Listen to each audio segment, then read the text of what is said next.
If we could come to order, please.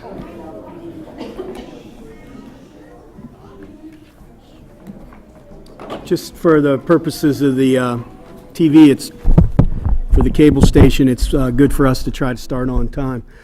So we're going to have, at the end of the presentation, we're going to have a public hearing. Anybody is welcome to speak. With so many folks, we'll ask you to limit your remarks. But if you'd like to speak, we'd like you to sign up now and just put your name and your address on there. That's all we need. And you can do that anytime. It'll be a bit before we get to the public hearing. Appreciate, we've got a nice full house here today. Thank you all for coming. This is the Boys and Girls Club Task Force meeting. This is our fifth in a series of meetings. I want to thank again Mr. Brown for all of his patience. He asked last week if he could have a table and chair, and we tried to accommodate. Sorry about that. Should have thought of that before. So, but if we can have some quiet, it'd be a little bit easier. I appreciate that. And we'll have a chance for everybody to be able to tell their stories. So that'd be great. Ms. Carmen, I believe we have a quorum. We're missing 2 members, and our quorum is 8. So we have a quorum, so we can do business. Before we get started on the session for tonight, I'd like to make a request. With all of the material that we've all been going through and the detailed information that's been provided by the club, and then your analysis that you've been all sharing with me from that, I would like to propose, with everybody's agreement, that we add 2 sessions in July. I know we all wanted to get a result back to the mayor and city council and to the board of directors by the 1st of July, but I think with the amount of material and what we need to do, what I'd like to do is add 2 more sessions that will be work sessions. So if that's amenable, that would be we asked the city when there would be dates available when we can get this room, and the two dates would be the 23rd and the 30th, which I believe are both Tuesdays. Both Tuesdays in July. So looking around, I know we're starting to get in the way of vacations and things, but if we could add those as work sessions, I think that would be good to be able to have an opportunity for us to talk as a task force about our findings and recommendations.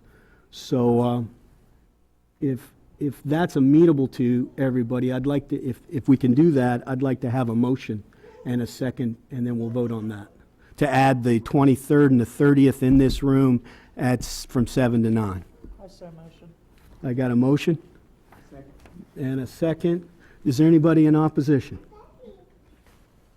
So we have unanimous consent for that. I thank you for that. I'm sure that'll help our deliberations. I know the club has gone to a lot of effort to prepare a lot of material, and this will give us an opportunity to go through it in the detail and to be able to provide recommendations.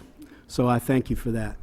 I'd like to move to what we're calling the session on the business plan. When we first got started, we met with Mr. Brown and discussed how do we get through our task to have findings and recommendations on what recommendations for the club. And we had 6 sessions outlined. We've been through the first 4 that were about what's the club's mission, what's its history, how did it get to where it is, what its finances, what are its facilities, what are some of the other youth programs in Laurel. So we've been through all that. This session was intended to focus on the future. So what we asked Mr. Brown to provide for all of us to hear is a business plan. How do we get from where we are to where the club would like to go in the community, and what we ask specifically is provide the supporting documentation to that we have. We just got it tonight, but we'll have a chance to listen to him and then go through that. Provide a vision of the future of what are the programs. How do you want to get there? What's the steps to get there? Some idea of the board and your membership is behind that. what are the business plans, you know, because we're first looking at this as a business. Well, how do we get this business squared around and moving forward? So what are the business plans? And then what are the key decisions that the club has to make and maybe the community has to make to help get that vision to be a reality?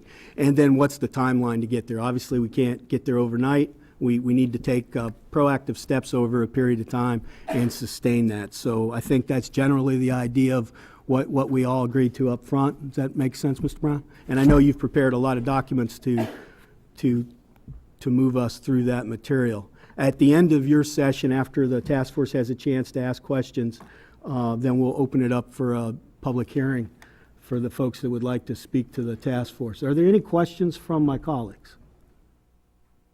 Any comments? Okay. Well, with that, Mr. Brown, I'd like to turn the floor over to you once again. Thank you. Okay, can you hear me? Yeah. Okay, my name is Levitt Brown. I'm a City of Laurel resident, been a resident for over 17 years. I'm also the president of the Laurel Boys and Girls Club. I've been president since 2005. When I came to the club in 2004, it's no secret that when I got there, what I saw a facility in total disrepair. I saw kids using the bathroom outside. I saw situations in where the programs just were not operating, and there was no accountability in the club. They were without a president for over a year.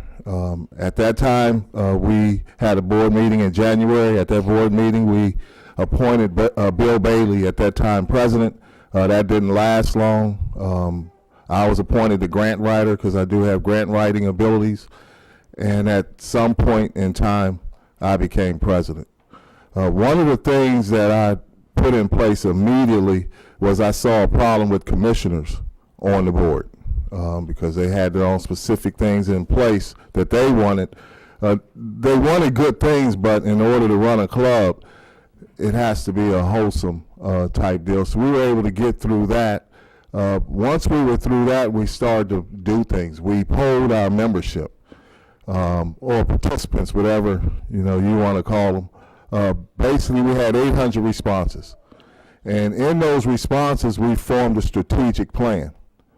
What the community wanted, they wanted after-school programs in their club. They wanted to be a boys and girls club, and the perfect person to put that in place was myself, because I was raised in boys and girls clubs for over 30 years. In fact, my mother actually ran clubs, so I've seen boys and girls clubs throughout this country. And what I saw at Laurel was that was not a boys and girls club. And they weren't fulfilling their entire mission. So we put things in place that would make us a boys and girls club. In Prince George's County, traditionally, clubs have offered sports only. Boys and girls clubs offer more than sports. They do educational things like pick kids up at school and bring them to the club. Tutor them, help them with their homework. So we started to try to institute those things.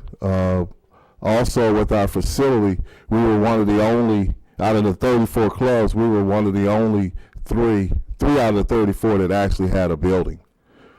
The club received their property in 2002, basically for $10, and I definitely want to commend Mr. Lionel Francis and that board of directors and then President Mary Miller for securing that property for this community. Basically, they paid $10, some people say $1, for a 7.7 acre field and a 3.5 acre building. That's 60,000 square feet. It's deemed as a recreational and educational facility. It's a school. 13% of the boys and girls clubs in this country operate out of schools. So it was a perfect thing for them. Also, I believe they believed that they would have support from their community to actually fix up that facility. And to me, it's been proven. Since 2005, we've raised over $1.6 million to fix that building. So they do have the backing from state bond bills, from community development bond bills. They do have backing. What we're asking, and part of that business plan, is that this continues, except for we need help. Without your help, without the community's help, because today I'm addressing the community for help for this club, because the club has basically supported this community. Without the help from the community, it's going to take another 4 or 5 years to complete that building. Whereas if the plan that I'm presenting to you today, that can be done in a quicker time span. So that is one of the visions that that the board of directors have, is that we come together with that plan that I'll bring to you today concerning moving forward, getting the facility completed. The problems started for the club when it came down to McCullough Field. It is no secret that the Laurel Boys and Girls Club and the city of Laurel had a battle over McCullough Field. Then executive director Patrick Reed discovered that the club indeed owned the field. So what he did was he went to the city, and there was a bickering as to who owned it and who didn't, and finally it was realized that the club actually owned it. They felt at that time that the club had actually held the field over their head, and they were absolutely right. I went to the board and I told them, I said, listen here, this is what's going to happen to you if we don't actually agree with them. It's a sore subject with the board of directors. At some point, I actually voted, because the time vote came to me, and I voted that the club gift the field to the city. But that didn't mend the relationships with the city and the Boys and Girls Club. So basically, our kids have suffered since then, because it's been very difficult for us to get funding and do all sorts of things, but because without the help from your city government, it's going to be very tough for you. And I explained, that's what I tried to put forth to our group at that point. But today, we need to get past that, because our kids are suffering. The club needs help. I've heard people say, oh, you guys are going to close your doors. But you see the business plan there. The club will never close. They just have too much support from the community. But what's going to happen is their programs will be modified, and certain groups will be hurt behind that modified plan that I have before you. It's going to hurt some of the groups, such as the churches. We have 5 churches in that facility. All of them will be affected by this. We will no longer be able to provide our facility to some of the nonprofits and building their capacity. Groups such as the Lovely Ladies of Laurel, who came to the club for summer, and now they've grown. So those type of things we will not be able to provide that for them. As far as the club's programs, the sports programs, we will be able to continue with those programs. I want to go ahead and take a look at the business plan that I have before you. Just point us to which piece of paper you want us to look at. This one here. This one? So I'm not going to go in detail. It's a large document. I'm just going to give you a summary of that document.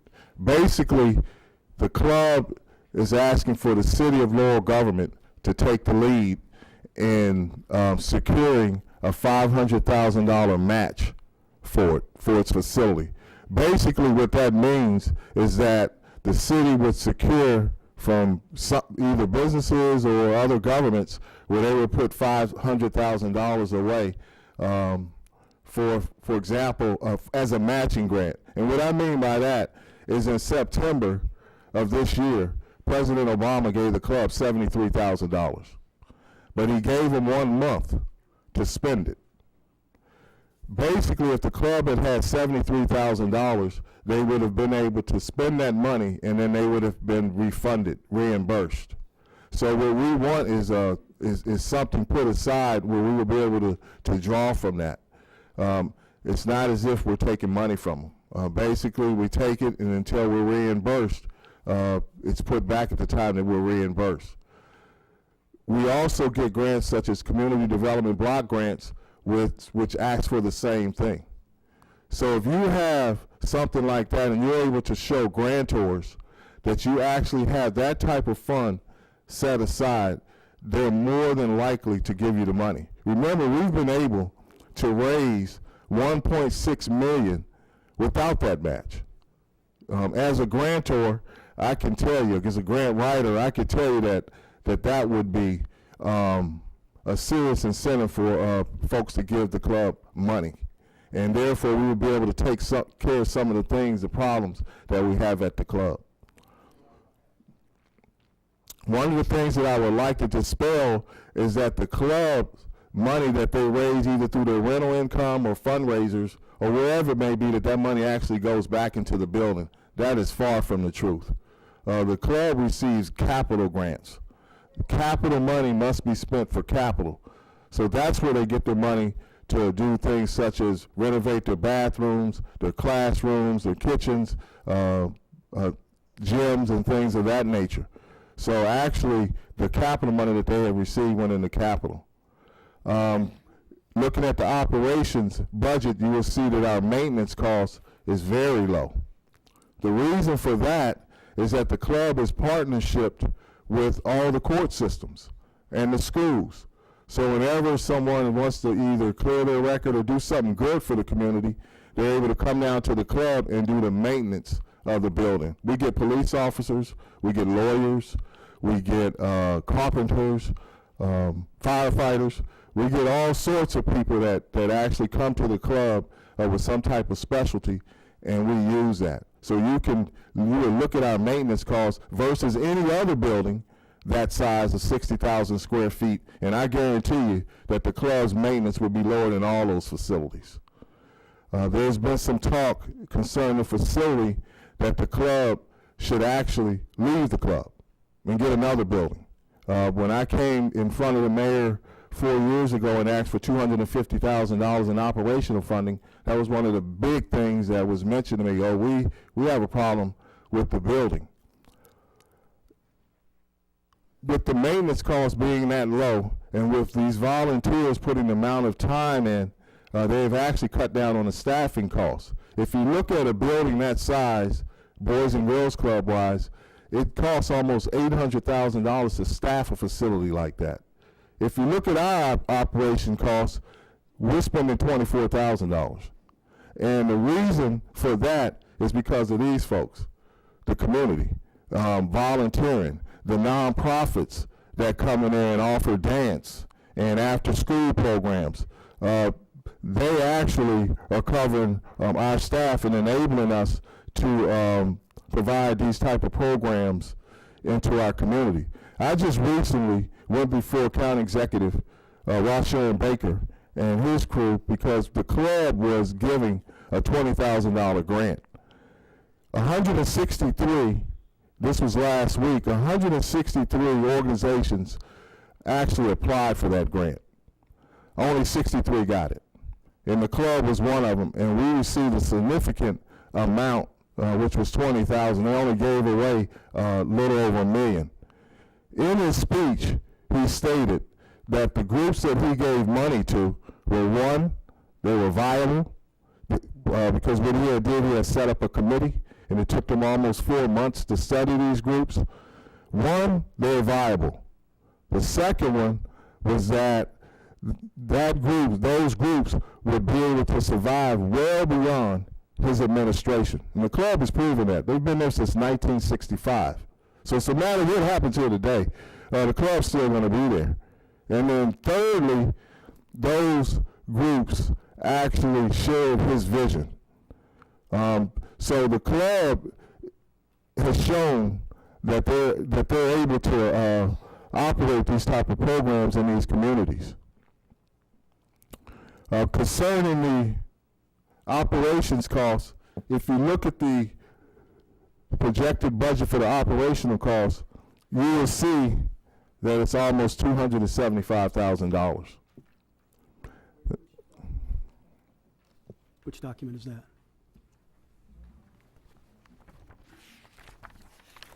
We don't have, That, which one? yeah, second page.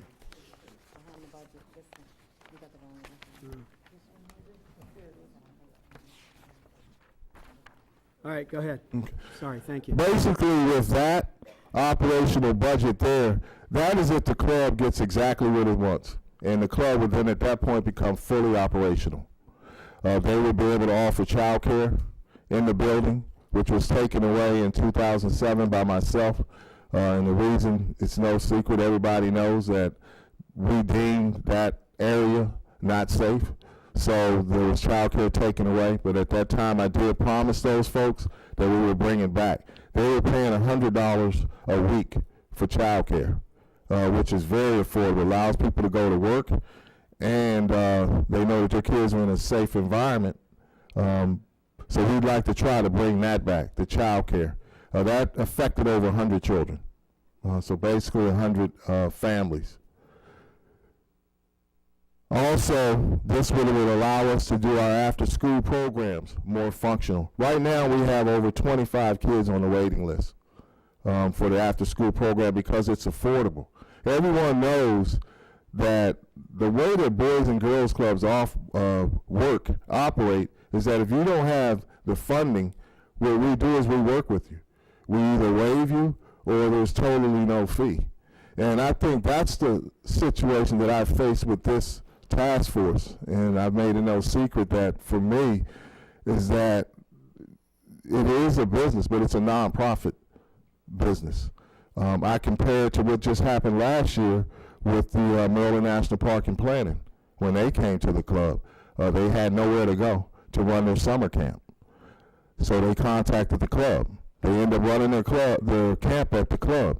That camp cost a kid $40 for 9 weeks. There was over 100 kids in that camp. They were fully staffed. There was nowhere in the world that program made money. That's what nonprofits do, and that's what the club does. We are non-profit.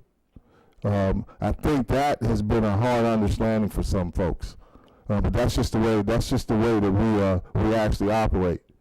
So basically, operating fully functional, we will be able to bring back our summer camp.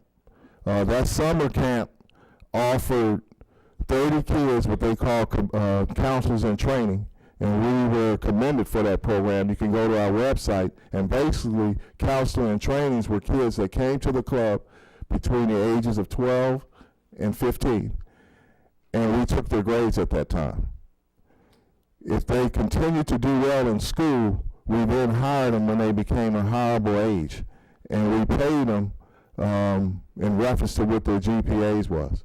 So we were able to help a lot of kids raise their GPAs because what Boys and Girls Clubs do, they were formed to supplement schools, and that's exactly what we're doing.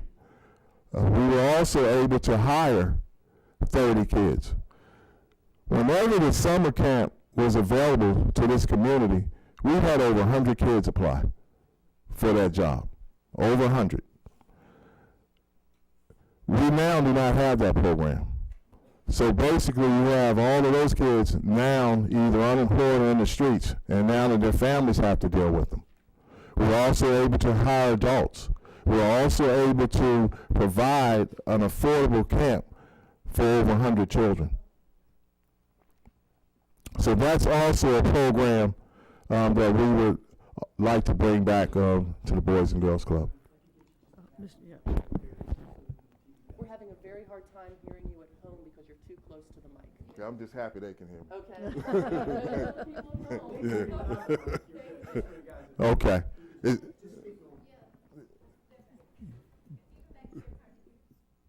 Can you hear me now? Thank you. Go ahead, we got you. Okay. Could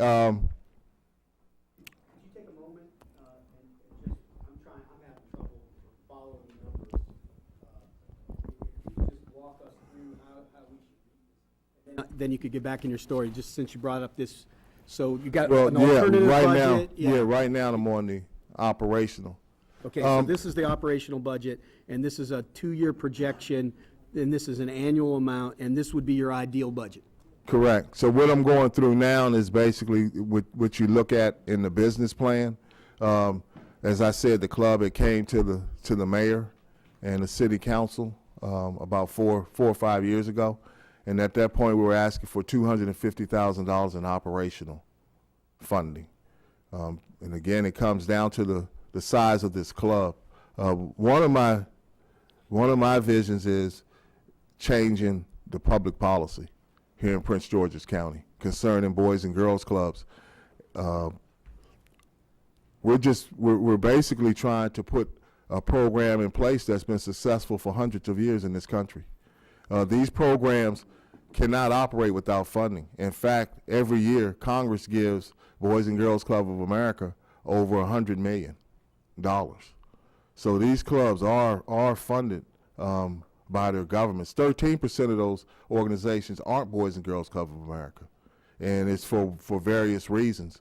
But if you would note what's going on, the trend that's going on now in organizations such as ourselves who are affiliated with Prince George's County Boys and Girls Clubs, we're starting to get the opportunities to testify before that Congress on behalf of 13% of the organizations.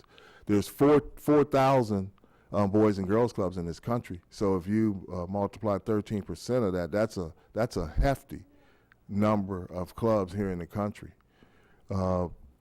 So without government support, these organizations, they just can't survive. There's just no way possible, and it's mainly because of how they operate. You know, example that I talk about tell Russo all the time is I give McDonald's as an example. You know, you go to McDonald's, you got to pay for that hamburger. You know, if you don't, they go out of business. You go to the Boys and Girls Club, if you can't pay for it, they give it to you. So when you're doing stuff like that, you have to have backing from somewhere.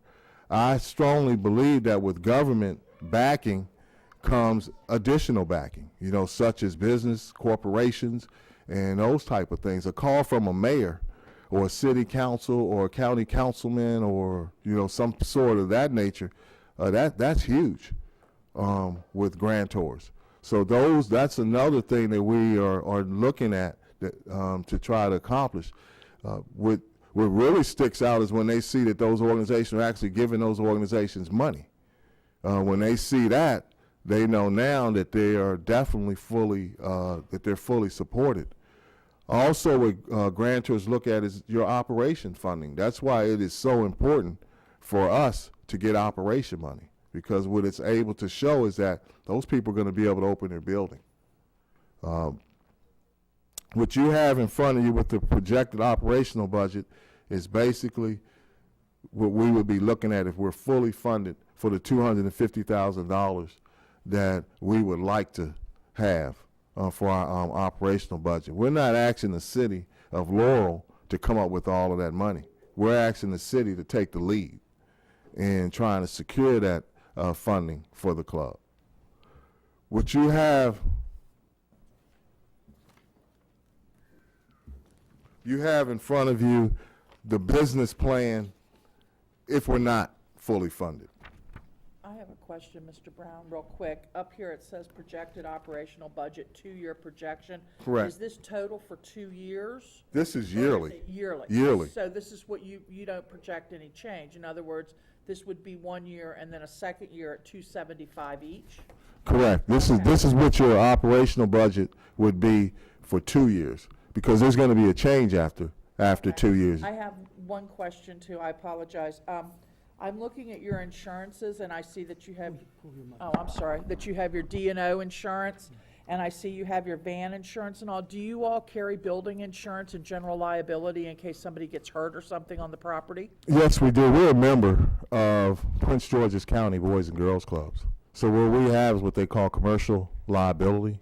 So yes, we do carry What does insurance. that cost a year though? Is it It fair doesn't to- cost you anything. Oh, it's free? Right. That's why that's not in here. I see. And that's paid how? Or does the, All I do is when I'm asked for that document, I send Prince George's County an email and they send it back to me. what's your coverage liability? Do you know? I mean, I think it's $2 million in it, Lionel. Is it $2 million? Yeah. And they do that for you for free? Yes. Cool. Cool. Yeah. And what's your membership fee cost? $30 per kid. So if you were to have participants, you would have to pay $30 a year per kid, but that covers all your general liability. What about like if the building catches fire or something like that? They cover that too? It's commercial. It's under the commercial. Cool. Okay, thanks.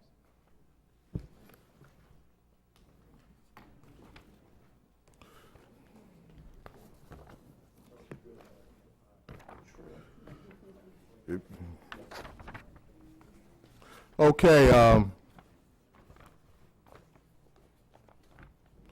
the next document, that club projection.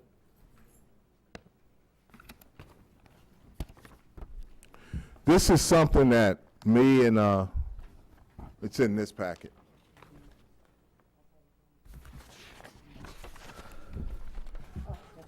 This is a plan that me and the executive director, Patrick Reed, came up with. It's called Business Plan Number 1 and Business Plan Number 2.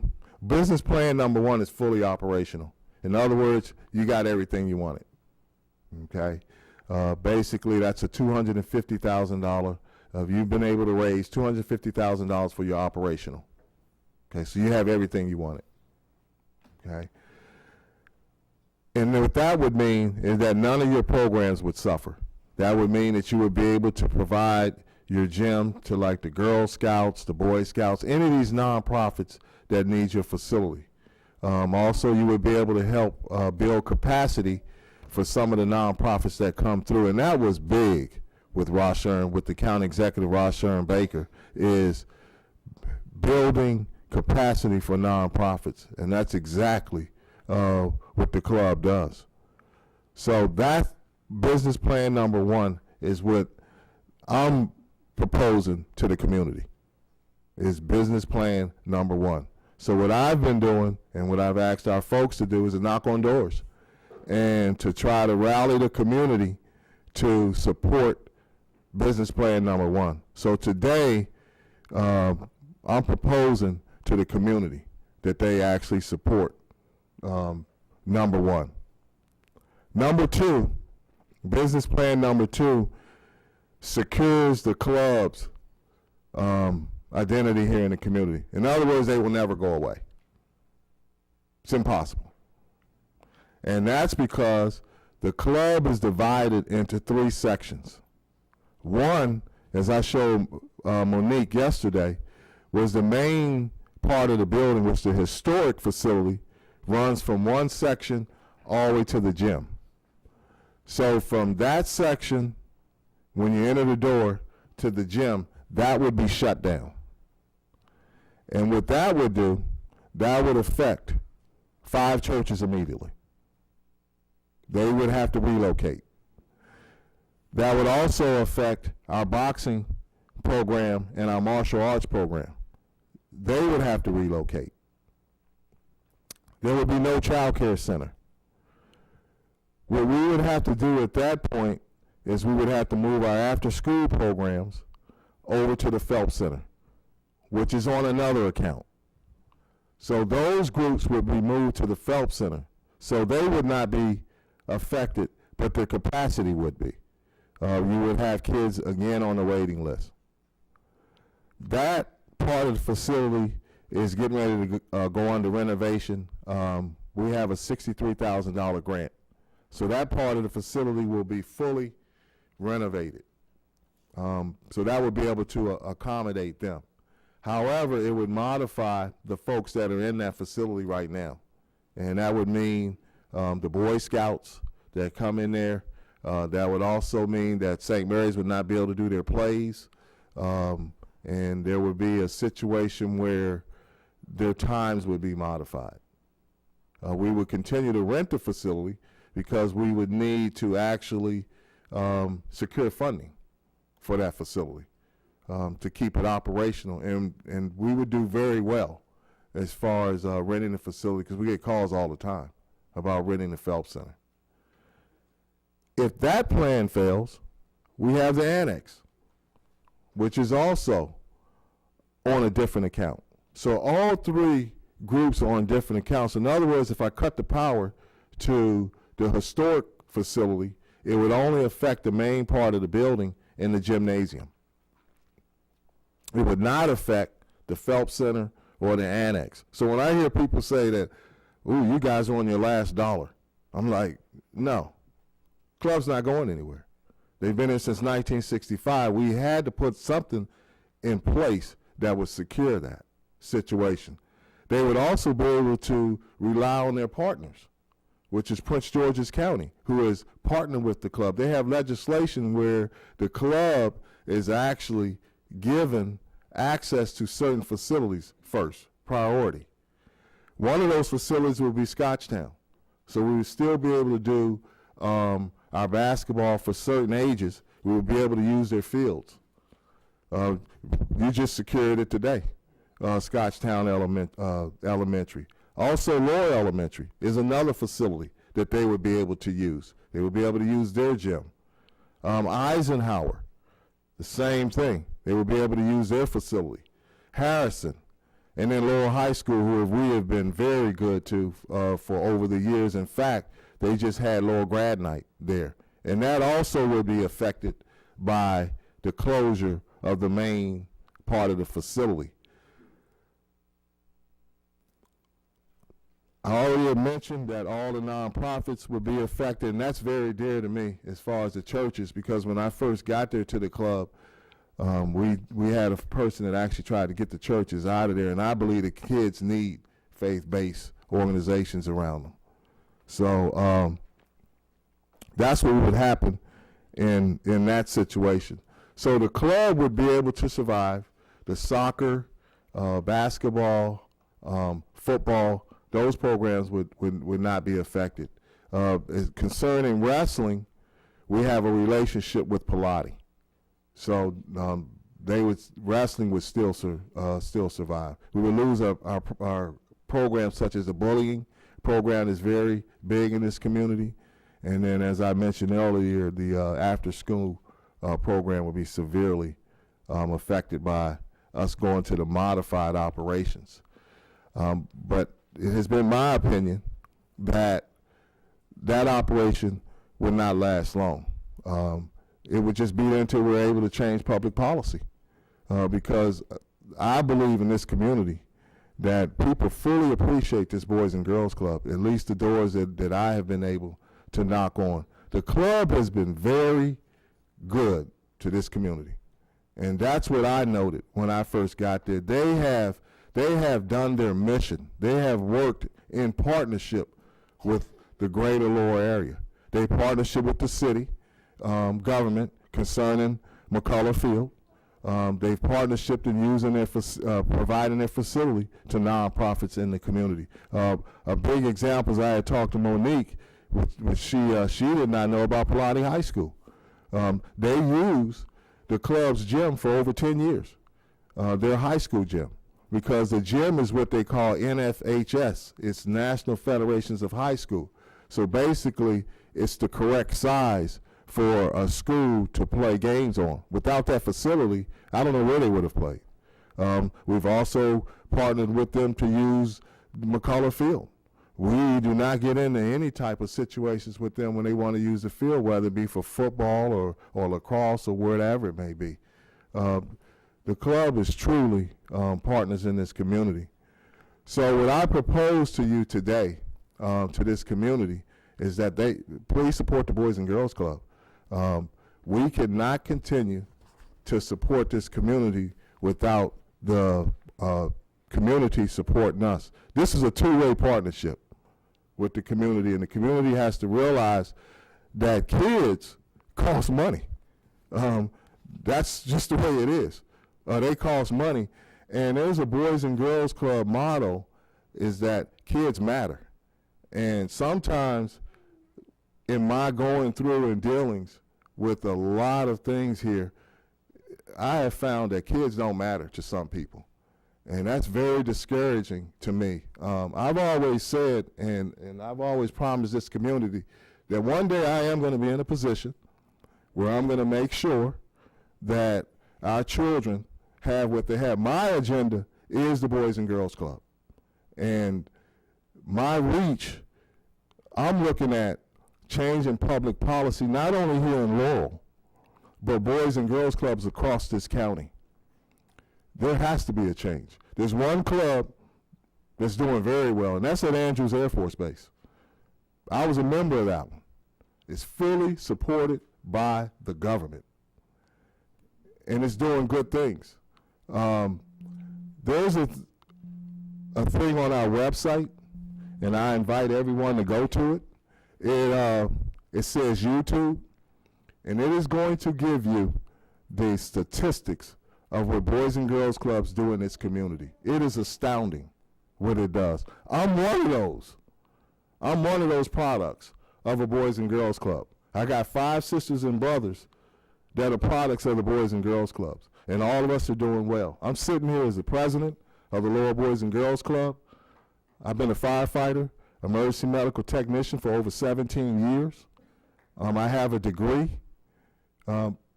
Clubs work for children, and it's important that we have one of those in our community. We have a 60,000 square foot facility sitting in our community, idle, between the hours of 2 and 3 o'clock, when kids get out of school and get in the most trouble. But we got a facility sitting down there that's not even being used, 60,000 square feet. And all I've heard is, that facility's too much for you guys. Oh, it's too big. Oh, it's this. Oh, it's that. Well, then as a community, we need to come together and make it something that our children are proud of. Between 2 and 4 o'clock, kids commit crimes. And crimes that some of them are going to have to live with for the rest of their lives. When we have an opportunity to correct that, we can't save every kid, but we should be able to have something down there to save the ones that want to be saved. So for me, I just tell you, in being here in this community for 17 years and working at the Boys and Girls Club, and I'm not paid, I'm just tired. I'm tired of the fight between the city of Laurel government and its Boys and Girls Club, and it's both ways. That's why I walked in and I sat and I talked with the mayor to try to change this. I've asked for a task force since 2005, and it's finally happened. So for me, regardless of what comes out of this, everyone knows our story now. They know that we're viable.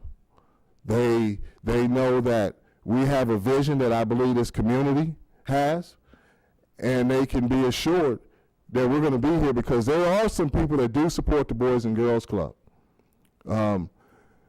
I just want to commend with Sharon Baker, Thomas Janoga, who we had our problems with over the years behind the field. But when Tom was getting ready to leave office, he fully supported the club in the end. It is time that as adults, we get past this. We get past this anger amongst each other and look at what's best for these children, because kids do matter. That's all I have.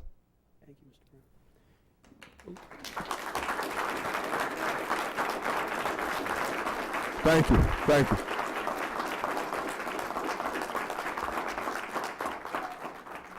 Let me open it up to questions of the board.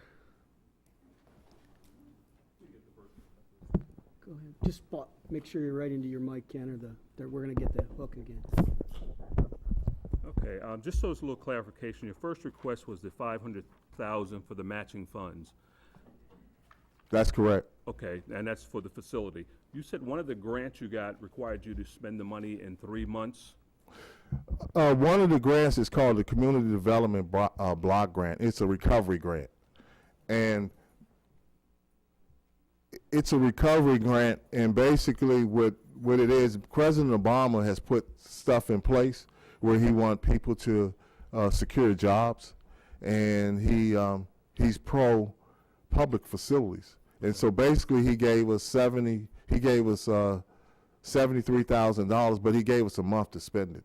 And we didn't have the money. So what I did, I went to the banks, I went to the city. The city just didn't have the time to come up with it. So we lost $73,000. You'll never be able to recover that. So that's you see those types for the facility, money that comes in, you have to match it Or is that the money you have to put out first and then get reimbursed? I No, wasn't what you clear on have to that. do is, for example, I applied for a block grant. Okay. We got it, okay? It's $200,000. So what happens is now I have to spend that. Before you get reimbursed Exactly, from them? Okay, exactly. I just want to clarify on But that. the club has proven, though, that it's able to be accountable for those type of grants because we've been able to raise money in the past to do that. So we are very accountable. And one of the reasons why the club is always given that grant is because we've shown that we can actually go by all those rules. That is a tough grant, the federal grant. If you can qualify for that grant, then that means that you are doing the right thing. Okay. That is one of the toughest grants to qualify for. And again, I recognize what the club has done and how they're doing. I'm just to understand how your money comes in and how we can best help you. So on that one, the matching grants would allow you to get those funds in, do the work, get reimbursed. So it's really not money that's being spent, but almost like a short-term loan. Exactly, and what it also additionally shows, it shows the grantors that you have support, because what you can show is that you have this matching money sitting here, and you can tell them who's actually supporting that. So it really helps, and like I said, a call from a mayor or the city council or the county council is huge. That's why when Rosher Baker came to the Boys and Girls Club, he is the highest ranking official ever to come to the club. And he walked the club, and when you have videos where he's saying that we must raise money for places like this, that is huge. So I look for not only the funding, but the support. Okay, It's huge. grant that. The next piece I had, when we talked about the $250,000 annual for your budget, you said if you had everything you want. That's not counting the facility. The facility pretty much would be the same it is today. This will just be your operational side and give you the ability to add new programs. Is that what $250,000 a year does? It would basically give you the ability to start towards getting your child care center But going. that's precluding the building being upgraded, am I correct? Correct. Okay, so the building as it is today, the $250,000 over the next 2 years would allow you to do the other programs, but you still have to spend that money to bring the facility up to accommodate the kids. Correct. Okay, I just want to kind of make sure I understand where we're getting in that. And my last question, or last piece of it is, the $1.6 million you raised through the community. And by the way, let me say, I'm really impressed. I've been in a lot of organizations. To get the community involved for that amount of money and participation is really good. I mean, that's really a hard piece of it. So I'm trying to understand the dollars right now. So the 1.6 million over, what was that, over Since 2004. 2004, okay. What do you anticipate being able to do, let's say this year and the next year, under your normal fundraising activities and bringing that money in? As far as bringing the money in? Right. Remember, part of it is your donations from the community and business organizations. What part of that 275 or 250 you think you can do from the community and businesses? Without the city's support, minimal. It's not going to happen. When you say city support, help me with that. Basically, to take the forefront in contacting some of the local governments, like the state, the county council, the county executive's office, Howard County, Anne Arundel County, Montgomery That's what I'm County. for. You seem to be doing that very well. Well, but I'm not one of them. I'm not a mayor. Yeah, okay, I'm a little president of a Boys and Girls Club, even though it's the largest club in the state. right.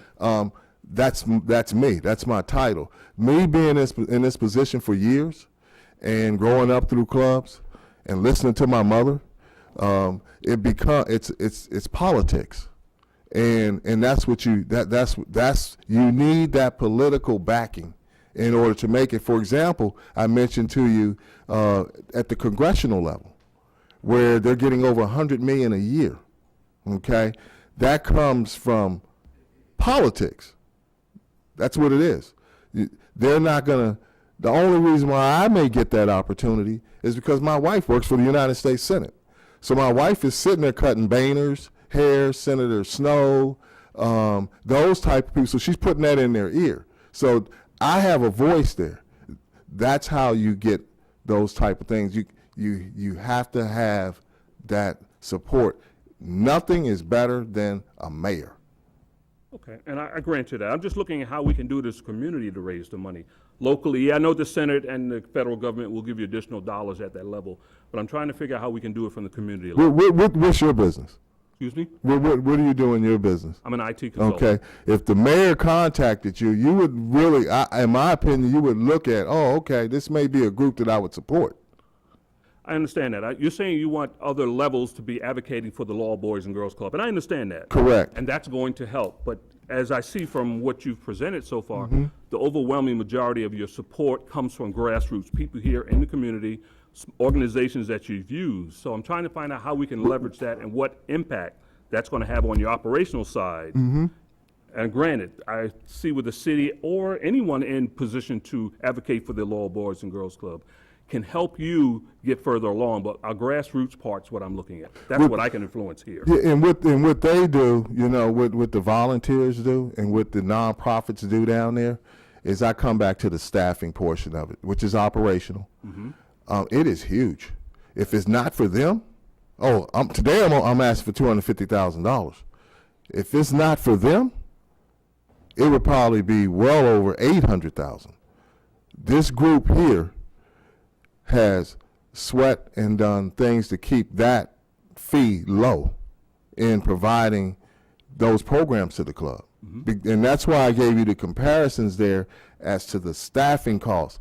This club is unique. This Boys and Girls Club is unique in the clubs that I've grown through. We were completely staffed. That at Andrews Air Force Base and all the places I've been, number 11 in the district, they were fully staffed. You don't have that here. What you have in Prince George's County is a bunch of volunteers that are getting it done, and they want some support. They want their tax dollars to go places where their children are. So you're asking for the full 250 from the city, or is it 250 is your target, and you want to have that as part of the city or some other entity contribute along with the community? Which In the business plan, you do see where I'm asking the city to put the club as a line item. You do see that. That is there. what does that mean for me? Line item basically means that every year when they do their budget, the club's in their budget For a specific amount. for a specific amount. I'm not asking for $250,000 though. And that's what I'm trying to figure out. What I'm asking for the city to do is to bring together other people to get that funding. They are better than me in doing that. They have more influence than me in doing that. So you want the city to be responsible for generating the 250,000 as you put in your budget? Exactly. Okay, And I the just wanna reason why I understand say what I'm they're more powerful than I am because I'm the president of the largest club in the state, and I'm sitting here asking you, the community, for money. Yeah. So if I got the whole community behind me, and we can't get that done, then what does that tell you?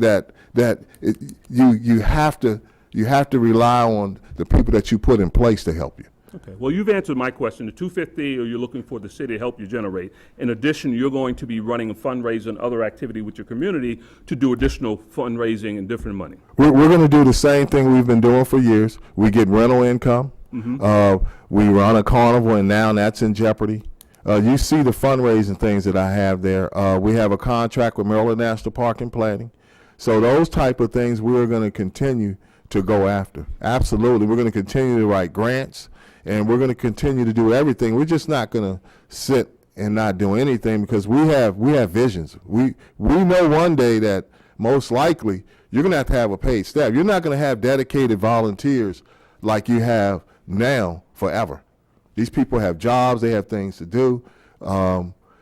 It's just not going to happen. So what I believe is that sooner or later we're going to have to get in a situation where these clubs and things are in budgets.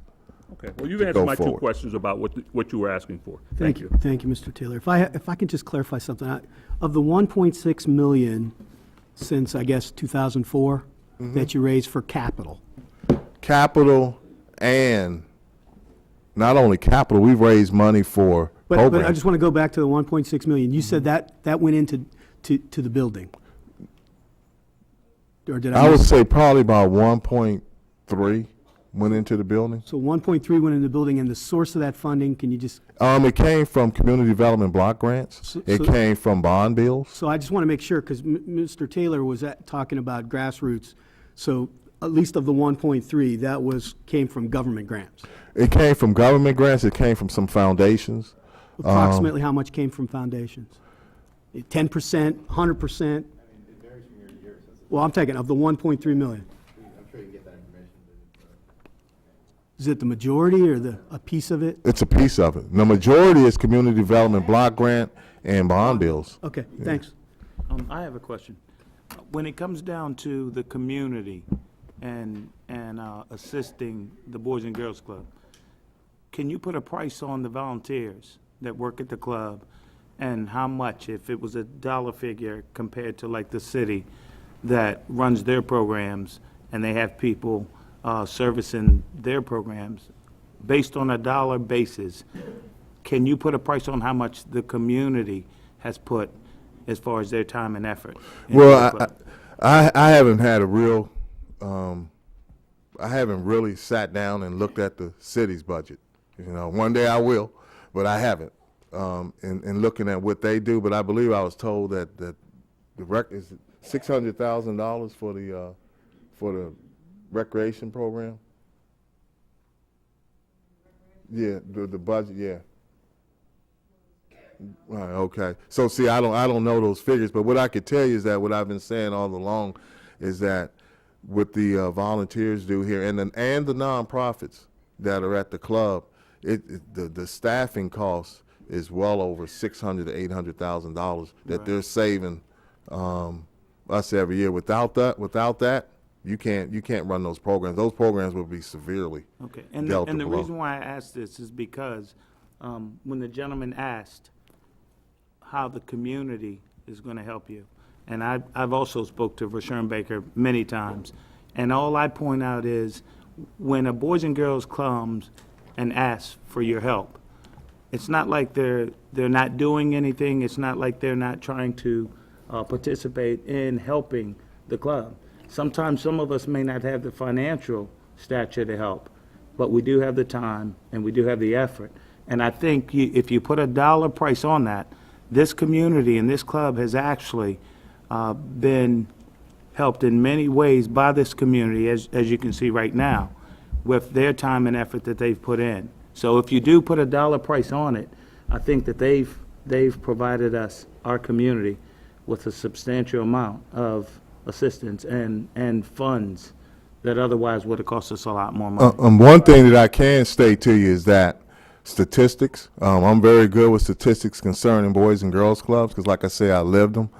For a kid to participate at a Boys and Girls Club for a year is about $1,000. To send them to prison is about $70,000. So if you look at those figures, Boys and Girls Clubs definitely help children. I have a question. Can you walk us through this fundraising strategy? The columns at the top are cut off, and it Then it's kinda gonna be rolls tough for onto me the to- next page, so I don't even understand what the actual columns say, most of them. So can you just walk us through this one here? Levitt.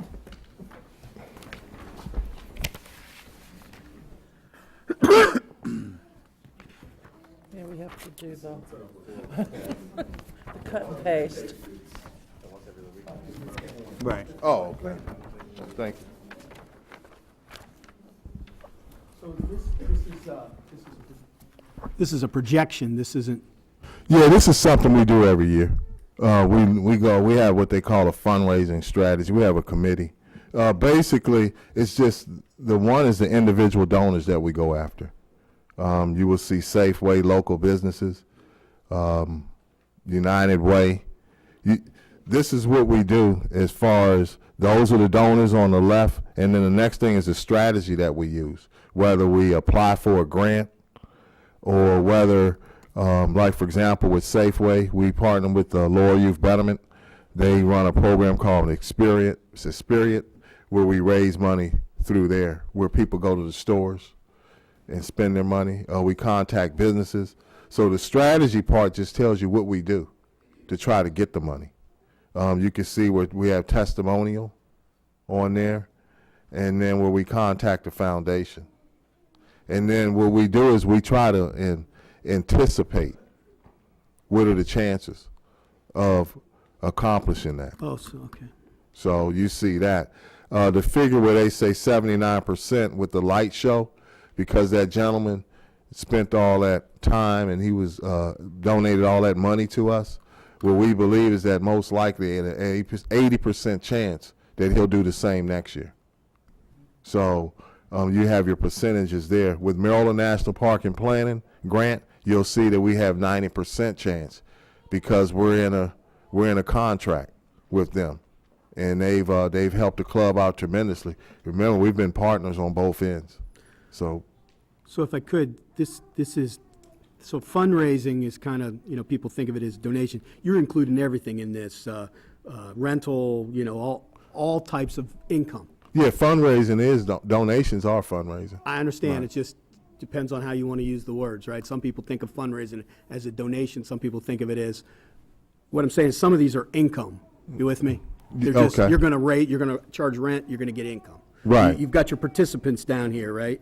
Correct. So you're gonna have so many participants, and you're gonna make $45,000 income from those participants. That's all I'm saying. Correct. I took it the other way. And then remember, this is estimated. Everything is estimated. So volunteerism, administrative duties? Yeah, that's in kind. We depend on them. If we don't have them, then we gotta have. Oh, we so gotta pay you're somebody. valuing that at 85,000? Yes. Okay.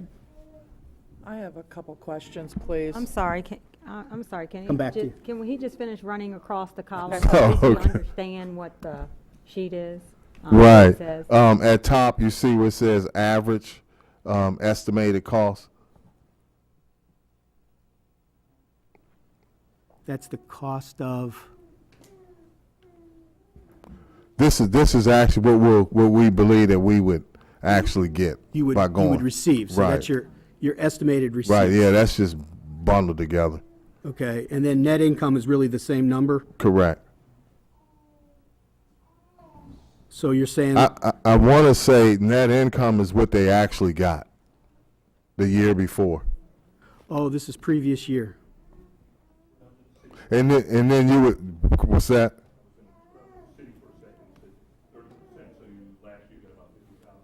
From the city of Laurel?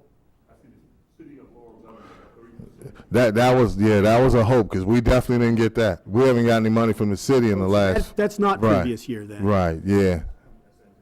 Exactly. is that Yeah, column? everything is anticipated. 13. Right. And then the timing is basically when we would go before them, and then the board roll is how you would obtain that. Okay. Okay, Mrs. Arnold. Yes, first of all, I do applaud the volunteerism. I've been active in the club many years ago, and volunteers were and continue to play an important part in the club. I think at one point, the largest payroll I remember on the club, and maybe Mr. DePietro remembers, was an executive director, an admin person, and a gentleman who took care of the building. So volunteers do keep it going. You're absolutely correct. I had a question going back to the comment you made about the grant or the money that you had to use.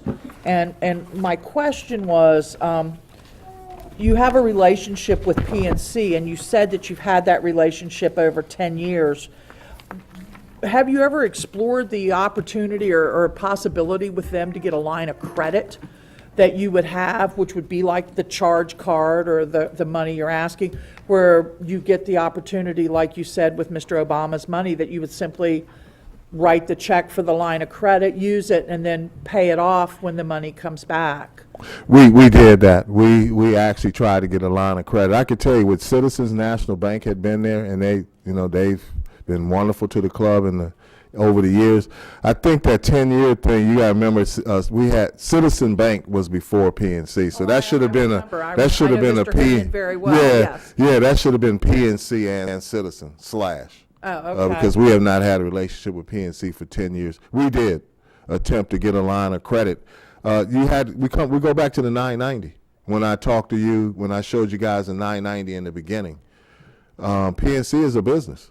And what they looked at our 990. And if you look at our 990, you clearly see where it shows that we had a loss of over $70,000, I believe it was, because you count, they count depreciation. So as a business, they weren't able to do that, because we also attempted to get our rate lowered. And we couldn't accomplish that The other either. thing that I bring up again, because it really concerns me, is it just as a citizen and a mother and a grandmother, is your balloon payment that is due in December of 14 for $168,000. It's not on here, and unless you have a contract agreed with them, you can't be sure that they're not going to ask you for that money. Well- And I mean, I just feel like you need to budget for that in order to be aware of it or be ready for it. And if they don't ask you for it, it's gravy. But if they do, you could say, yeah, you're right, here. I mean. Well, I go by what they've done in the past.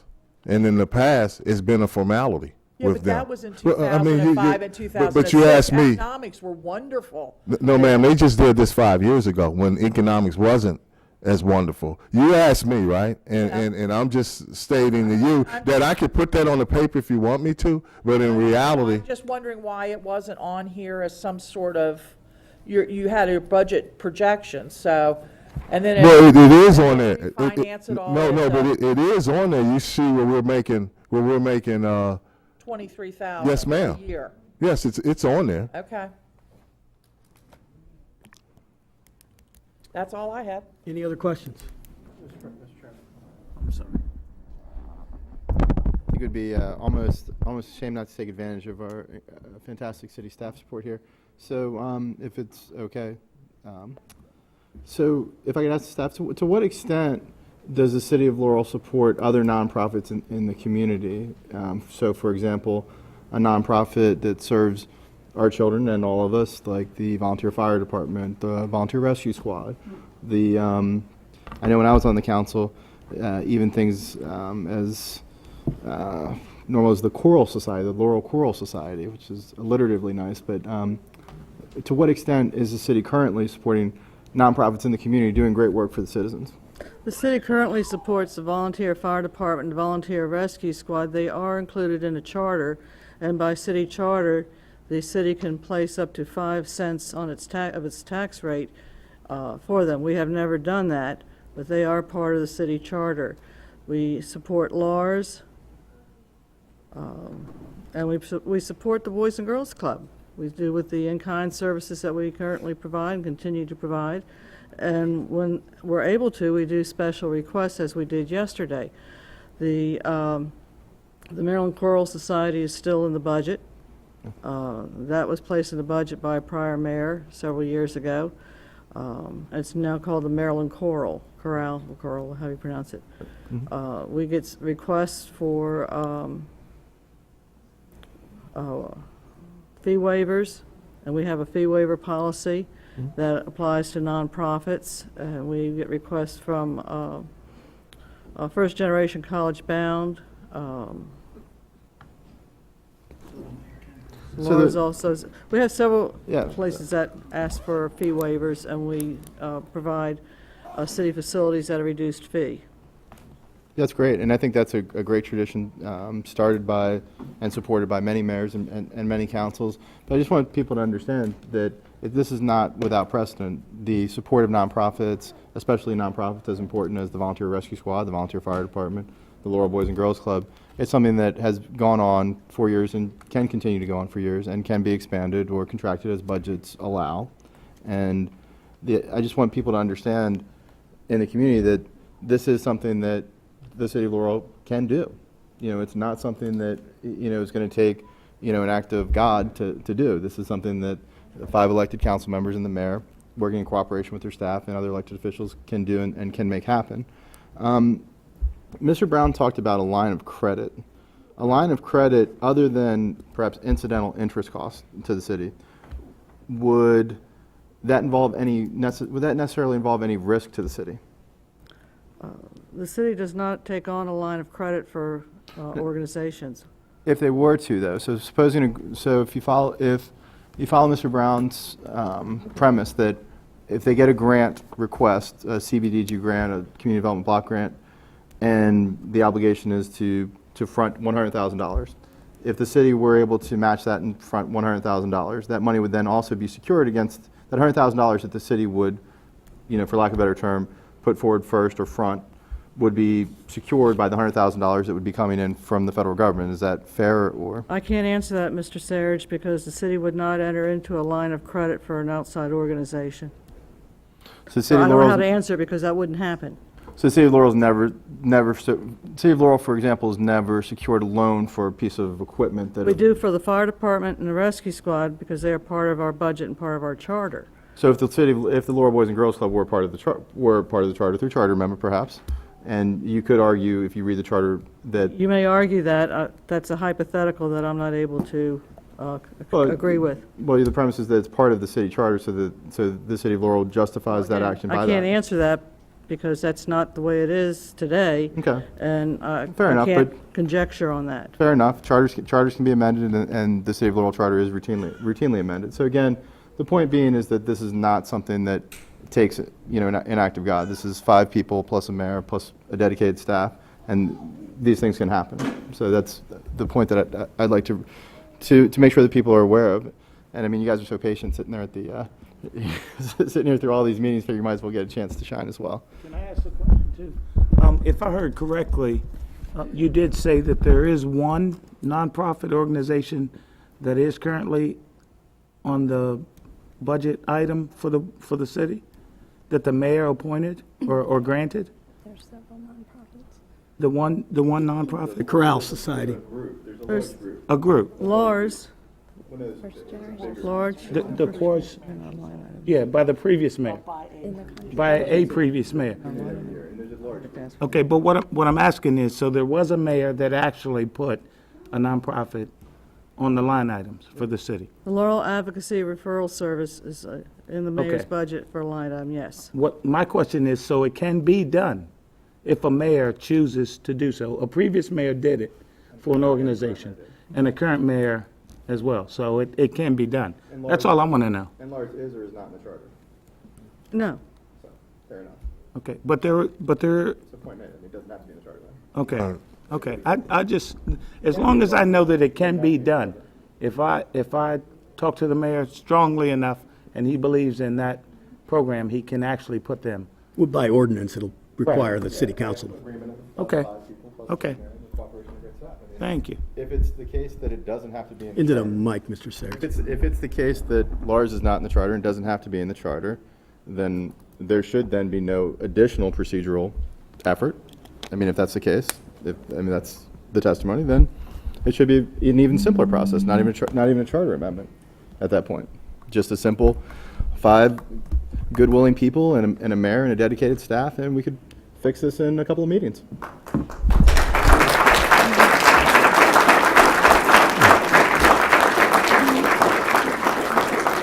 Any other questions? Any other questions?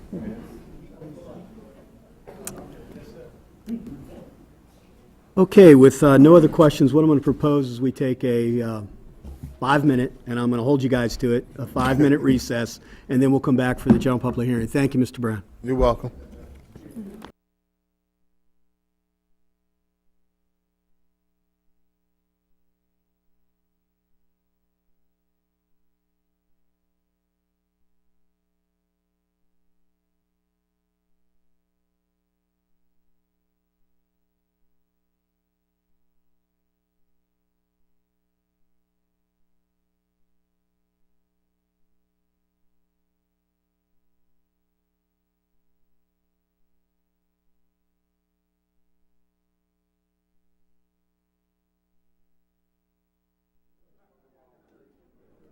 All right, folks, I've got 20 people signed up to speak. We've Chair? got about 40 minutes. Mr. Wilson? It's about 2 minutes per person, if you'd all stick to that. Wilson, I grabbed the budget, and I wanted to make a correction. They are not shown as line items, other than Fire Department and Rescue Squad are shown and budgeted in emergency services as contributions. They are included in the charter, and per charter, they are eligible to receive up to 5 cents as the charter provides, but they are shown as contributions to the Fire Department and Rescue Squad. In the community promotions budget, there are contributions to nonprofits, and that's where Laura's is budgeted. They're not a line item on its own. It is a footnote in the contributions budget to show what money is being spent for. And there's a miscellaneous item in there as well. But they're contributions, not line item responsibilities. Thank you, Mrs. Mills. So, Ms. Mills, they're in the budget. They're shown as contributions, yes, sir. Okay. All right, so we have, if I could ask everybody that signed to speak, appreciate you coming out. Appreciate you speaking. If you could keep it to 2 minutes, and I'm gonna see if I can find a way. I'll give you a high sign when it's time. If you could come up to the table here, make sure the green light's on. Mr. Gaines, or Rosalind Gaines. If you could come up and hit that green light there on the microphone. And if I could just ask you to take 2 minutes and tell us what you want to tell us. Thank you very much for coming out. We've got, if you can just give us your name and your address for the record, please. Yeah, there you go. Good evening. My name is Rosalind Gaines. I live at 1021 Hartmont Road, that is in Catonsville, Maryland. I want to say thank you for giving me this opportunity. Certainly, I want to say that the Laurel Boys and Girls Club is a major incubator in this city. When you talk about channeling the energy of young people when they have gotten out of school, when they're looking for something to do, when they are trying to find ways to express themselves, whether it is on a physical level, a creative level, or a academic level. They're looking for something in the community that works, that wants to recognize them, that wants to make space for who they are. We're talking about youth development. And I think that the Laurel Boys and Girls Club over the last several years, and even before that, has proven itself to rise to that challenge. When you think about what the club does in terms of positive reinforcement, I'm an educator in the school system. We can't do it all. So we rely on organizations that can pick up after we have stopped. We rely on organizations that will be able to help a young person with their self-esteem, help a young person be able to develop in a positive way to be a productive citizen. And you can do that on all kinds of tier levels. You talk about sports, you talk about performing arts, you talk about academic enrichment programs. I'm here because I'm a partner with the Laurel Boys and Girls Club. I'm also an artistic director of a community theater. We intend to bring a performing arts arm here where young people will be able to express themselves on many levels, from vocal arts to dance to dramatic arts. We intend to make use of a summer theater festival to engage young people in a performing arts academy where young people can fine-tune their talents. I also want to say... Gaines, if I could just get you, you got 15 seconds. Okay, 15 seconds. I also want to say, consider the fact that the Laurel Boys and Girls Club is a safety hub with positive mentors doing the right things that can produce good work for your community. Thank you very much. I appreciate you sticking to our time limit. Anthony Barnes. Thank you, Mr. Barnes. If you could just do the same thing. Again, I'd really appreciate it if you keep it to 2 minutes. Good evening. My name is Anthony Barnes. I live in Laurel, down near the hospital. I have been in this neighborhood since 2009. Naturally, I took my 2 sons to the Boys and Girls Club to register them when I got here, and I heard they had a need. They needed a soccer program. So I got in and filled the need. Today, we have a program at almost 100 in our weakest part of the season. This is the spring season. We have almost 100 registered, almost 15 countries represented in that 100 children, over several families represented there as well. We've been able to grow ever since we started. We restarted the soccer program from 2010 to now, and it continues to grow. We're using people who have aged out of the program and at Laurel High School to come back and coach with us as part of their community service. It's an entire community effort.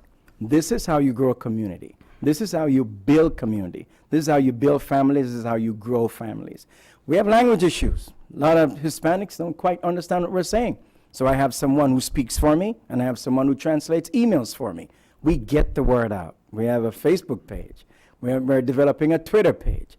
We're speaking to our community. We're using our young people. We're building self-esteem, building self-confidence, and this is how you grow and build a community. I have a question for you. Do you believe that the children of Laurel is a Laurel of tomorrow? Anybody? You believe that? Raise your hand. If you believe, raise your hand. You're course, dead that's why we're on wrong. the- You are dead wrong. The children of Laurel is not the Laurel of tomorrow. They're the Laurel of today. Work with them now, or you won't have them tomorrow. Thank you very much.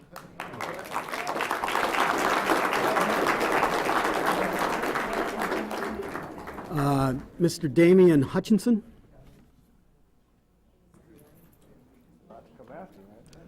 Thank you, sir. Appreciate it. Just give us your name and address, sir. All right, good evening. Damian Hutchinson. I live at 12213 Blue Moon Court in Laurel.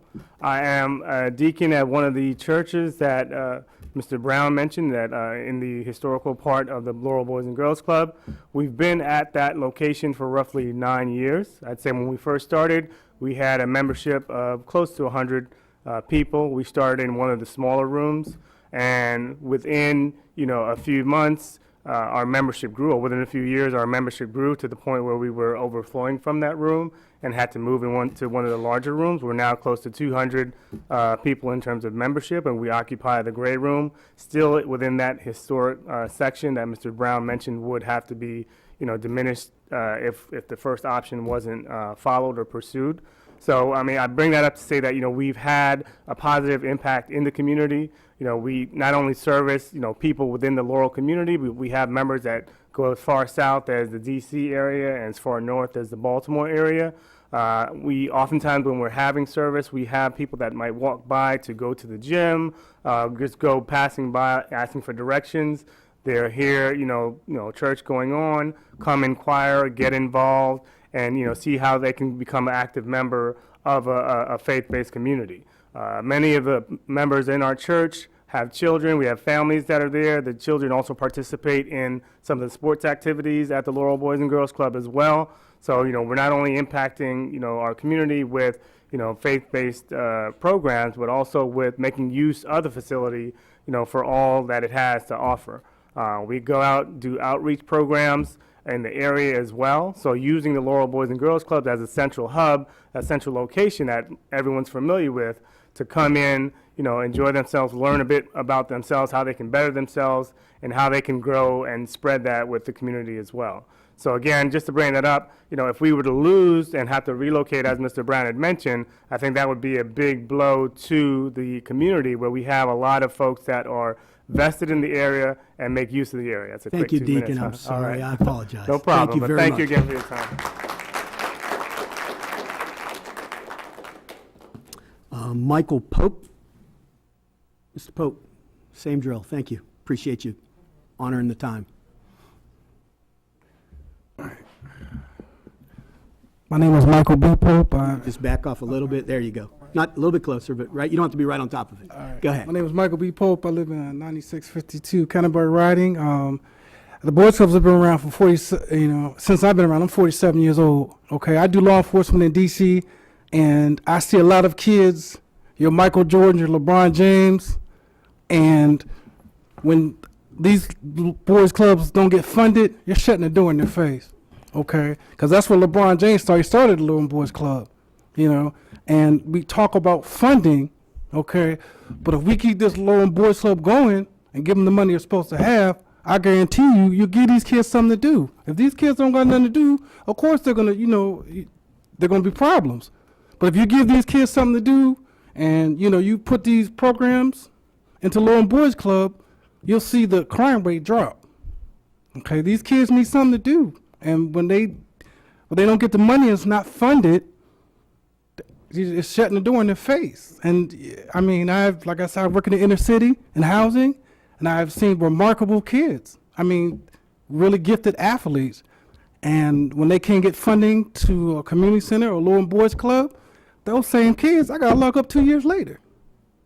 So it's something to think about. These kids are our future, and they can't be our future if we don't believe in them. So you got to believe in them. That's it. Thank you, officer.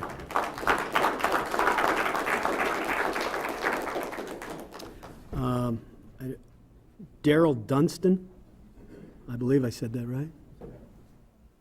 Thank you, sir. Again, I'd appreciate it if you honor the time. Well, I got a loud voice, so I might not. You got to use it for the TV, but yeah. Okay. You don't have to be right on top of it. There you go. I'm Go ahead, good thank to you. go? Your name and address for the record. All right, Daryl Dunstan, 10404 Clinton, Maryland. I'm also on the board of directors, been on there for about 7 years.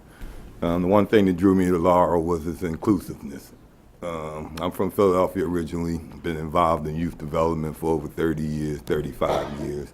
My daytime job is I coordinate meetings for the Attorney General, Eric Holder, dealing with juvenile justice issues. And that's what I bring to the table when Levitt wanted me to come help with him. I'm a support network person, and I believe in following strong leaders. And I've always supported Levitt, and the advice I give him, he tempers it with what he's been presenting to you. Some of the ideals he presented to you is things I brought from Janet Reno, Eric Holder, and what goes on the Coordinating Council of Juvenile Justice that's appointed by the White House, the Senate, and the Congress. So some of the ideals he done brought to you, this isn't something he boiled up on his own. So these are models that work internationally and nationally in places like Chicago, New York, Arkansas, Mississippi. So I understand politics, and you can't give everybody everything they want. But what he's putting forth is we could get a quarter, a half, or just, as he says, support to help push what our vision is. That'll go a tremendous way in mending a big relationship between us and the city. So thank you for your time, and I appreciate it. Thank you, sir.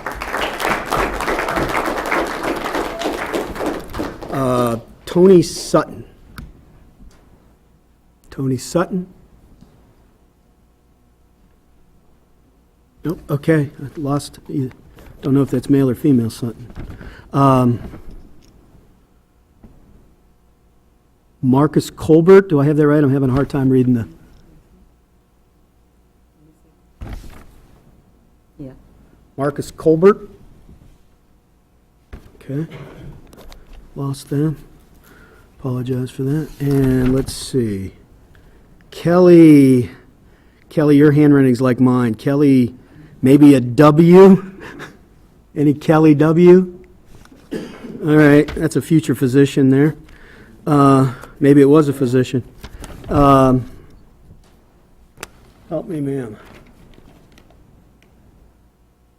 Mabinette O'Neill. Mabinette O'Neill? O'Neill. Last name O'Neill. Nobody? Okay. Must have been some of the young folks. Katrina. Katrina Allen or something. Allen? No dice? They must have all walked out on us. FEMI.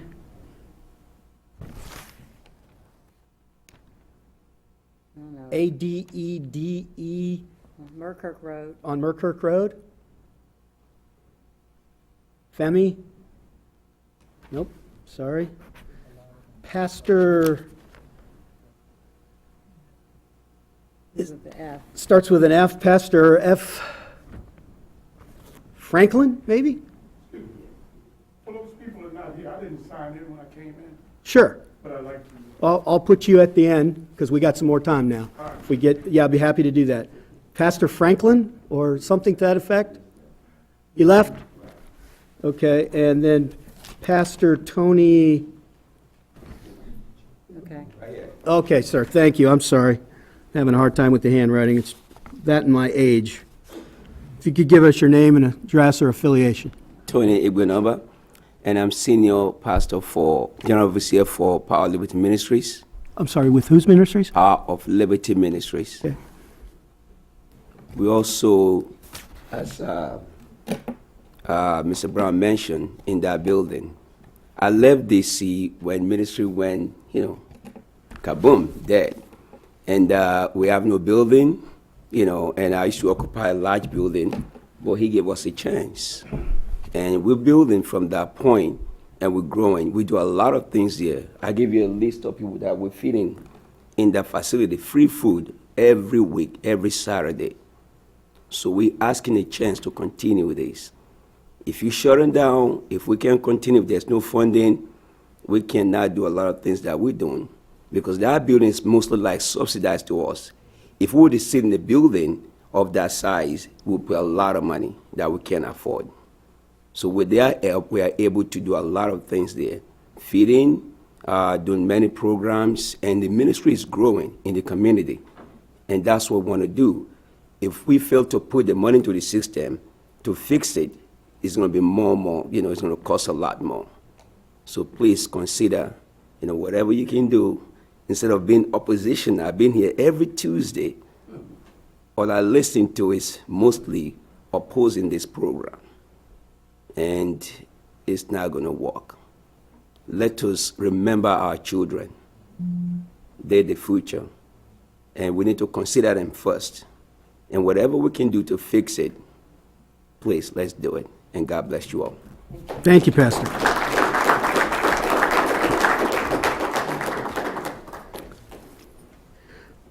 Mr. David Wright.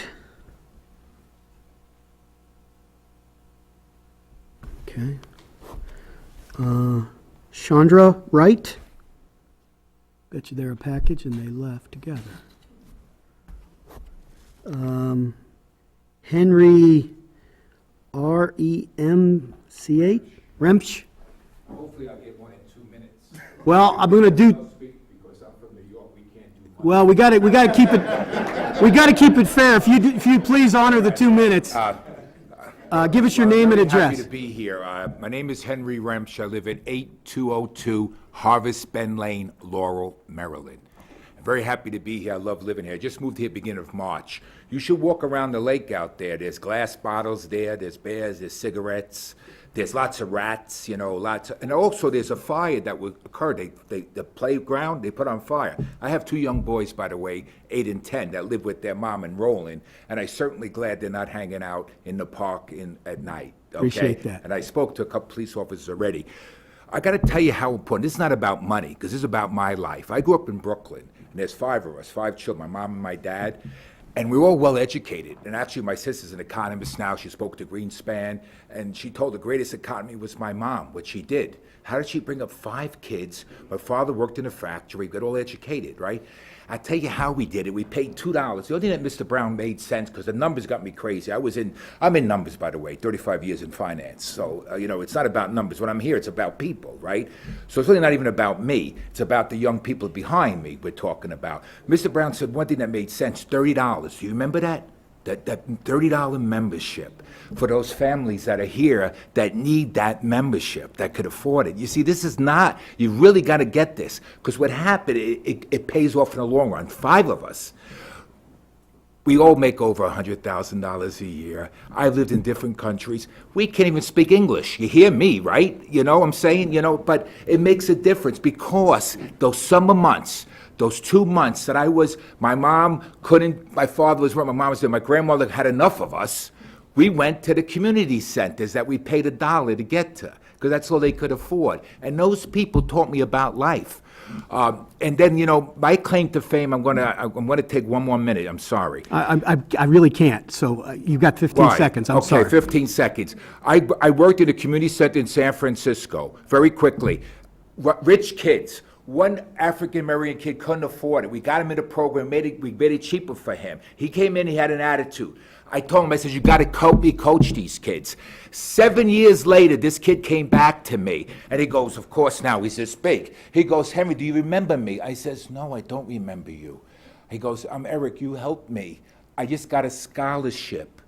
at a Catholic private school I that I could never appreciate- afford. I appreciate your comments, You need Mr. to understand, it's not about me, it's about all these young people that are under that certain age. Thank you okay? very much. All right.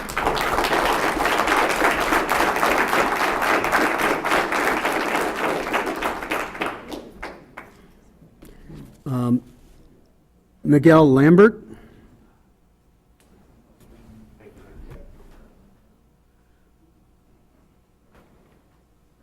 And Henry's a great guy, branch manager over at Citibank, sees a lot of us here, sees a lot of money running around.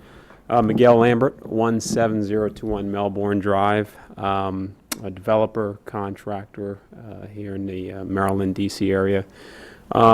Last time I spoke about the family, I've got 2 boys, very important to me. Today I just want to focus on the development. Want to commend everyone here and the council members for all the development that you've brought into Laurel. I mean, I like the area. We've been living here for 10 years. One of the things as we have all the construction that's taken place, we have to think about the socioeconomic development of the city. We're bringing a lot of people in from different parts of, we're competing with Howard County, Montgomery County, and a lot of the other counties. We have to make sure that we're building the infrastructure for the kids and the families that we're bringing in. It's great to have the tax dollars that and the revenue that's going to be generated from the mall, all the new homes that are going to be built, but we just have to think about that other part of the infrastructure. We're going to have a lot of population coming into the area. All the Army relocation, all that's going on. So we've got to think about how are we going to structure the city and be prepared for that part of development. If we have an anchor tenant like the Boys and Girls Club here, and we can utilize that infrastructure they've currently built, we should just think about that part of it. You know, again, you're all businessmen here, businessmen and businesswomen, apologies. And, you know, in your business, you think about how to create and develop the city and make it the most efficient and, you know, most cost-effective way of doing it. So I just ask you, just think about the resources that we have here and utilize that and not try to recreate the wheel. Again, we're competing against Montgomery County. I know there's a lot of development that's taken place in Montgomery County, a lot of development that's taking place in Howard County. And, you know, the reason people move to these cities is because of the infrastructure that's being set up. I mean, I don't know if any of you have ever visited some of the, you know, the libraries in Howard 15 County. seconds, sir. The Boys and Girls Club in Howard County, the new Boys and Girls Club in Baltimore. I know it's in a red zone or a hub zone, so they've got a lot of financing for that development. But we've got to think about some of these things for here if we want to continue to have the infrastructure and people moving into the area. Thank you, Mr. Lambert. Thank you. Appreciate it.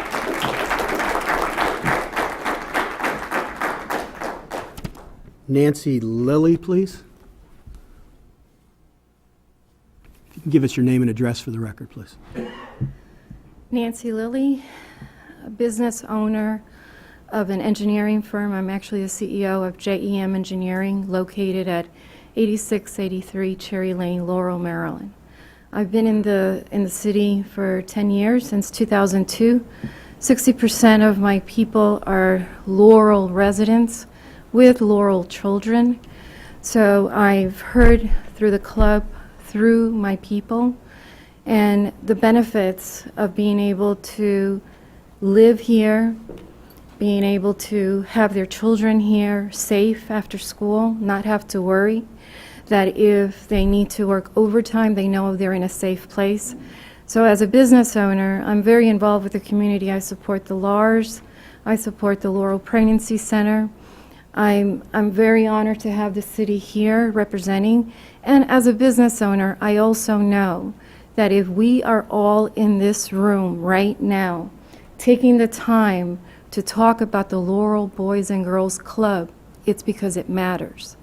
Because as a CEO, I usually don't go, or I usually don't spend time in meetings or spend time for a cause that I don't think it's important. So I know that everybody in this room knows and believes that it's important. And I have another reason why I'm here, and it's because I have the purpose of starting a charter school in that building. And I've been offered the building. I have a lot of the business people involved and are interested in now giving back to the community. I've taken from the community through their people, and I am giving back to the community. It's a give and take.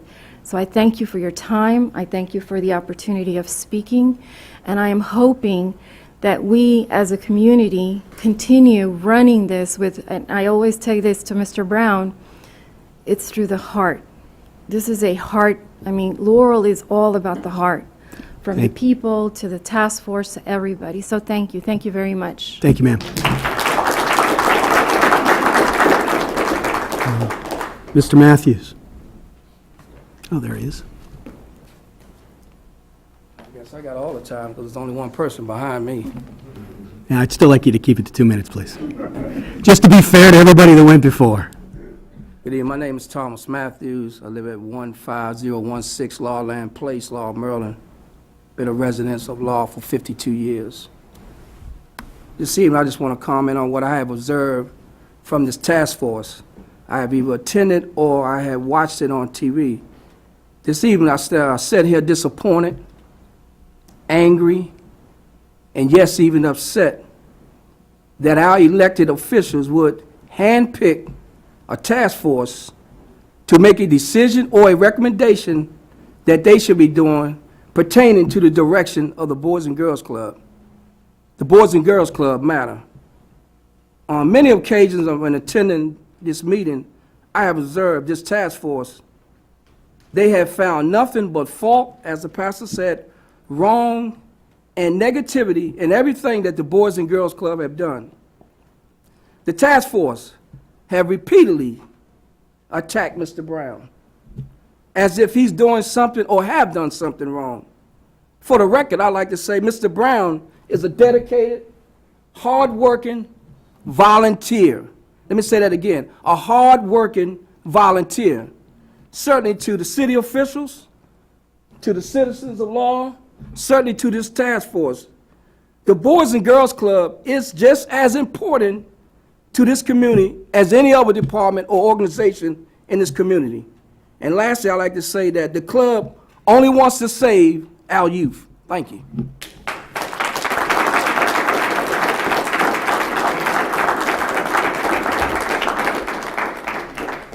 Gentleman for the back, and if we'll take till 9 o'clock if anybody else would like to speak. So come on up. Yep, come on up, sir. And give us your name and Name is, you need to be at the table. And it's my son. okay, great. You both can share that mic, but make sure you talk into it, or they're going to come and yell at me. Yeah, my name is Wilbert Nicholson, a lifelong resident of Laurel. What's your address? 9 years. My mailing address is 915 5th Street, Laurel, Maryland, 20707. And I know Bobby Joe, I know Greg, Russo, Mike, I know just about everybody in here. And the Boys Club to me meant a lot. 1965 was when actually it was 64. Mr. Simmons was basketball coach. I played right there at Laurel High School, old Laurel High School.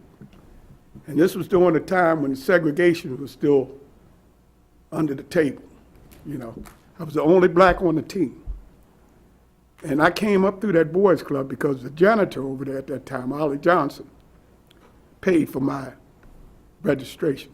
He said, "Can you play basketball?" I said, "Yeah." He said, "Well, I'm going to pay for you." I had a shoe shine box. And from that day, I had some kind of connection with the boys club. My sons came up through the boys club. This is my youngest, 2012 Olympic alternate in boxing. I got a grandson that's standing out there in the hallway, 13 years old, that's coming up through the boys club. I spend hours and hours, whether it's cutting the grass or fixing a window or whatever it takes to try to keep that club. And it hurts me when I see that awning not up on that building, because this is where I spent most of my life. You know, my son came to the boys club at the age of 6. He's 20 years old now. He's getting ready to make his pro debut July 13th in boxing. My grandson plays basketball for Russo's team, plays football for Russo's team. You know, it's just on and on history. after history, generations after generations of my family, you know. And to see this place deteriorate like it is, because, you know, look, politics can be tough. You know, I've seen it on all levels. I'm not a politician, I'll tell you. And sometimes that get me in trouble, you know. But wholeheartedly, I hope that we can maintain this organization throughout this community. Thank you, sir. I appreciate it. Congratulations, young man. How you doing? I'm Damon Nicholson. I live in 13507 Avebury Drive, Laurel, Maryland. And as my dad said, I've been a part of Law Boys and Girls Club since 1999. I was 6 years old.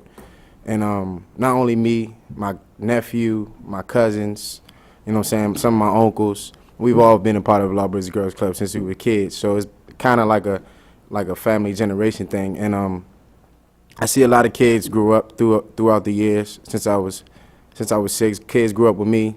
We're still a part of the Law Boys and Girls Club, and we hate to see it, you know what I'm saying, tear down like that. It's like a second home to me. I train there every single day. I'm in the gym every single day. I box, play basketball, I play football for Law Boys and Girls Club. I did everything, and I went to summer camp there. I grew up there. It's like I said, it's my second home, and to see it just go down like this, it'd be tough. I wouldn't have nowhere to go, nowhere to train. I had to go all the way to D.C. I'd rather train home. This is home. I like to put my city on the map where I'm from. Law City is where I'm from. I like to put it, you know what I'm saying, nationally known for boxing. That way we could bring people from everywhere. And that's it. Thank you. Thank you. Good luck in your debut, sir. Sure. Just give us your name and address for the record, please. Pull that mic over from in front Okay, of my you. name is Eileen Scovich, 9115 Grant Avenue. I run the bingo with Bob Golan and Carla Wagner. We've run it since 1993. But because of the diminishing of the Phelps Center, we've had a struggle with people coming. Part of it's been because of Delta Bingo. The kitchen needs to be done. The bathrooms need to be refurbished. The hallway needs to be redone. And right now, we're in the black with our bingo. And I believe we can get more people coming in there to use that facility. You could possibly, even if you had a good kitchen in there, get a caterer to come in there and do different events. So I think that's part of what needs to be done in the building. Thank you. Is that all, ma'am? Thank you very much for coming. Sir. Probably take one more after you. I'll make it quick. Give your name and address for the record, sir. My name is Dennis Harrison. My address is 10,000 Goose Pond Court, Laurel, Maryland. Myself, I want to just let you know, I spent the last 27 years of my life in the law enforcement field. I retired as a warden from D.C. I used to take kids to this club, and I am very interested in it running because I've seen the other side, and I know what it's like. And I've seen so many kids lost in the system. I worked in juvenile facilities. I worked with juveniles, adults, females, males, and I know that they need somewhere to go, kids. And I've seen too many kids I used to be a juvenile probation officer, and I've seen too many kids get out of school, and as the man said, you see them hanging around, doing nothing. Next thing you know, they're in trouble, the law enforcement system, and we're spending a bunch of money trying to keep them incarcerated when we could spend $30 to put them in the Boys and Girls Club. And I just say to you, you know, we need to look at that in any decision that's made, because it's more, as the man said, it's more than dollars and cents. It's about people's lives. And I know you're not going to save everybody. I'm never under the impression that you're going to do that. But anybody that we can save is worth it to me. Thank you. Thank you, sir.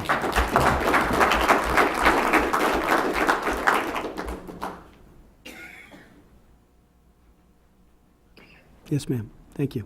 Hello, how are you? How are you? Just your name and address for the record, that's all. My name is Yukarita Willis. I've been a resident of Laurel since 1991 until recently moving to Beltsville when my parents... You defected from us. No, I have not defected. My parents teasing. passed on, I'm and teasing. I just went. But I would just like to say, I'm a performer. Performing arts is my heart. With a background also, as the gentleman just stated, with a background of criminal justice. I've worked with females and males. Impound, lockup, short, long, it doesn't matter. I've done it all. But I also have a love for the arts. Law has been a deep passion and love for me. Laurel Boys and Girls Club has been, the building, for one, it's a historical monument, and I was always, in this area, there are only about, I think I counted right, 4 performing arts dance studios in the area. My goal is to bring performing arts to the Laurel Boys and Girls Club at an affordable cost for all of the kids, the little girls and the little boys that cannot afford to go to these studios that are only a mile or 2 around the area of the Laurel Boys and Girls Club. One class alone in ballet will run you over $300 for one genre of dance, of a performing arts. Everybody is not interested in sports, football, love it, but there's another area. Art speaks to our youth, to the little girls. I've been in lockup facility, young youth that have so much talent vocally. They can sing, they can dance, but they have not been given the affordable cost to be able to take it. Their parents cannot afford it. So why not use this wonderful facility that's over 60,000 square footage and make the building a part? Sports education, performing arts education, give these kids all avenues of education and learning in performing arts and sports. I mean, I'm just speaking, just wanted to say, Laurel Boys and Girls Club is a historical monument. Let's use it to its fullest capacity. Thank you very much.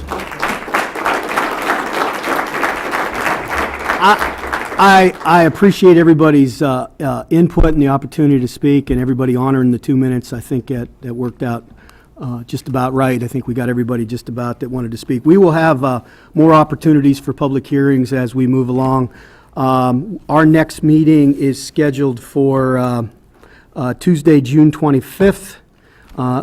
In this same space, and I welcome you all back for that. That's a work session that will take an opportunity to begin to pull together our findings and way forward, and we'll leave some time at the end of that session for public input. And unless we have any other business, I'd like to adjourn. Thank you all very much.